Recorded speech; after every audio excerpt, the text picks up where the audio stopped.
What is good, NIO family? It's Rey-Jay back with another video, and in this one, I'm going to be talking about the one and only NIO stock and what you should be looking out for the future. I'm also going to do some in-depth technical analysis and give you guys my price prediction for tomorrow based off what the charts are showing and based off what the data is suggesting. I'm also going to talk about the FOMC meeting, why this is going to be very important for the markets and NIO, and also what's going on with mortgages and how these are very important for unemployment, for the economy, for the Fed, and also for the overall market and NIO going forward as well. Before I break anything down about all this data, I do have to mention a couple of things before starting. Firstly, I'm not a financial planner, so don't take any of this as financial advice. And also, if you guys can, please smash the like button if you want to see more videos like this. It not only benefits me, it benefits the entire NIO community as a whole. And the last things, if you guys can, please check out the Moo link down below in the description. If you sign up for Moo, the link down below, and deposit $100 into the account, you're guaranteed 10 free stocks, each worth up to $2,500. And you could always sell these 10 free stocks for cash and use that cash to buy some NIO shares for free. This is a limited time offer. It ends in just 7 days. So check it out before they run out. With that out of the way, let's get on with the video. So NIO was down about 6.96% for the day on Friday, down another 0.16%. And overall, it was in that red. Now, I did predict that NIO would fill the gap down here based off what many technical indicators were showing. That would be around that like 19.2 range, and NIO ended up dropping even lower than that, just a little bit lower, and it barely held that $19 level of support. So it is good that NIO actually held that up. That's a very good sign, but there is something else that's important that would actually change the way this data looks, and that is the FOMC meeting. So we have this big FOMC meeting from July 26th through the 27th. And if you don't know what this actually means, this is actually going to be a very important time. Specifically, the 27th is when Jerome Powell, the chairman of the Fed, is going to announce the changes to monetary policy, what they're going to do with open market operations, and also what the plan is for the federal funds rate. So right now, the market is anticipating, and by the way, this is at 2 o'clock p.m. Eastern time on Wednesday. That's the time of the FOMC meeting. On the 26th, it's just going to be like kind of like a pre-recorded message. It shouldn't be that bad. But the 27th is going to be the more important day at 2 o'clock p.m. Eastern time on Wednesday. So mark your calendars for that. I expect crazy volatility in the markets when that comes forward. Now, like I was about to say, looking right here, the markets are anticipating a 75 basis point rate hike. We've essentially priced that in.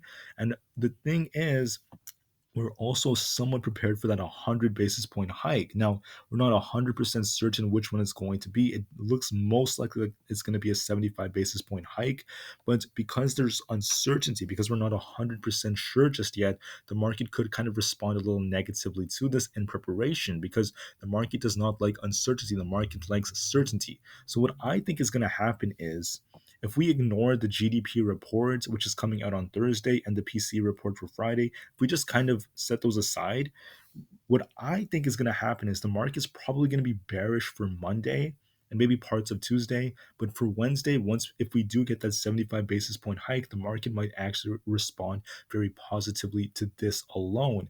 Once again, we do have the GDP report on Thursday, which is the day after this comes out. Then on Friday, we have PCE coming out, which is similar to CPI, except it's for the Fed.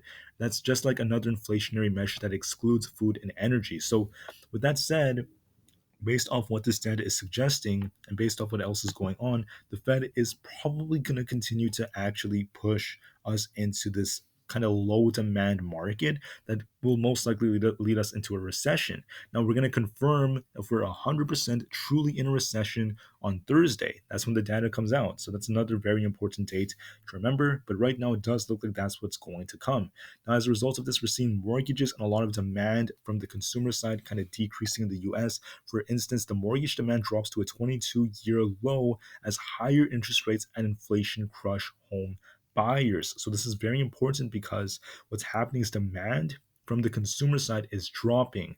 This is causing less profits for businesses. When businesses have less profits, unemployment, they start laying off employees, right? That tends to happen.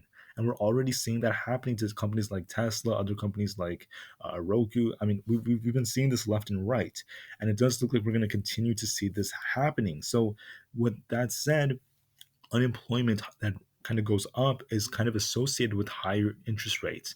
And when that happens, it's what typically happens during these markets, right? And inflation and so on and so forth. So what I anticipate is that the market may take a bit of a hit because of this. And by market, I mean the real estate market, not to mention our overall economy. But the stock market is already priced in a lot of this damage, but it does not look like it's just done just yet. There could be more red to come, and most likely will happen. As far as the mortgages go, they're starting to go up. And I do anticipate them to continue to go up in terms of the interest rates. So this is the rate for the mortgages. I do see them actually continuing to go up. So that in turn is just showing us what is most likely going to come for the markets. So if I look at SPY real quick, let me pull up the SPY charts. Right, this is just representing the S&P 500. Let me zoom into this. You guys can see. I think I marked all of the FOMC meetings, and we had one on the 14th through the 15th, and you could see going into the 14th to the 15th, which is where this line right here is. Look at how the market responded. The market started dumping as we approached that specific date, and these were the 3 days right here. The Monday tended to be very red, Tuesday tended to be a little bit red too, and then Wednesday tended to be a green day. And historically, when we have those FOMC meetings, just like this one right here, we had a somewhat green day on a Monday. We actually had a red day a little bit later. But historically, when we have them, we tend to see red Mondays. We tend to get red Mondays, like right here, we can see a red Monday. And I do think we're going to see a very similar trend continuing. If you look at the way SPY was moving, SPY got a rejection off 400. It dropped down to 395. And it looks like based off many technical indicators, it looks like we might continue to see a bit of a drop for SPY. For Tesla, same thing. I see a gap fill down here, probably going to drop as well. And for NIO, I do think that the overall market might push it down a bit. Now, generally, when we fill these gaps, we should get a bounce off that 19 range, but I don't think it's going to happen that way. It looks more like there are a lot of external factors that might push NIO down a little bit more, which is why I do think we might see a bit of a drop going into tomorrow. So I want to now just list the support and resistance levels before I give you guys my price prediction. And just to make it clear, we have some resistance at this line right here, which would take us to around that like 19.66 range. We have resistance at 20 and then also 20.5 and then 21. Those are the key resistance levels. Support is at 19. So far, it held us up pretty well, but it does not look like it's going to hold us for much longer. It looks more like we're going to drop a little bit below that. So next key support zone is 18.5, then around 17.8 to 18. That's what you got to look out for. So what do I think is going to happen for tomorrow? Well, I'm not really a psychic. I don't truly know exactly what's going to happen. No one knows the future perfectly right now. But what I do think from a probability standpoint, based off what the Fed is doing, downside seems more likely to happen. And that's why I'm going to make that prediction. So what could happen is even if NIO does get a push up into open, we're going to have that resistance at 19.6 to 20. So I do think that we get a rejection off that, and we're going to be kind of testing 19 for quite a bit of time. Now, if the overall market does start to take a hit, which it most likely will, historically on Mondays during FOMC meetings, that is what happens, as data suggests. NIO is probably not going to hold 19 and head to 18.5, hopefully get a bounce off that. And if that can't hold us, then 18 to 17.8 is not out of the question. I do think it's possible for NIO to go that low. I'm going to remain a little bit optimistic and say that NIO should hold maybe not 18 flat, but it should hold the low 18s, hopefully. So that's where I see this thing potentially closing between 18.2 to 18.5, somewhere within those ranges. So I am anticipating a bit of a red day for NIO. We were pretty red on Friday, and I see a continuation of a dump kind of continuing. I know you guys don't like to hear that, but that is essentially what the chart is suggesting.